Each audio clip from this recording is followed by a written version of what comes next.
Tshinanne Siobo yo a goilego ke maikutlo re ba robetse gae kwa monna yo a ilego a ratana le yena peleng a be a le ka go tsena ka ngwakong ka dikgoka gomme monna yo o ile a pšhatla lefastere le go latlhela pomo ya petrolo ka ngwakong o re maitekelo a gagwe a go leka go tima mollo ga se atlega ka ge bana ba gagwe ba solela go šiša ba ile ba amogela bookelong bja silom eupša ka moragonyana ba išwa mankweng fao ngwana wa gagwe a tlhokageletšeng gona.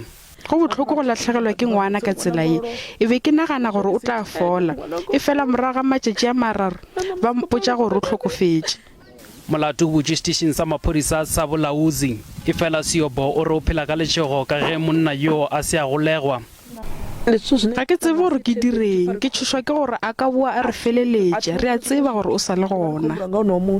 Mmago Siobo yo a bonego tiragalo ye ka matlho o re tiragalo ye e sa mo hlokiša boroko. Le kgone boletši bja ka bja madi a magolo bo mpifetše ke palelwa ke go robala. Mekgatlo yeo e sego ya mmušo e ipopile ngatana gore toka e phethagatša go lapa la Siobo. Since January 30, they've been trying PELO to post and there were no kind of help. Hence, we've been engaging the district. Moleledi wa maphodisa ka Limpopo mo Brigadier Motlafela Mojapelo o re mogonene la o tšhabile gomme ba lomile tsebe ba lapa la Siobo ka se.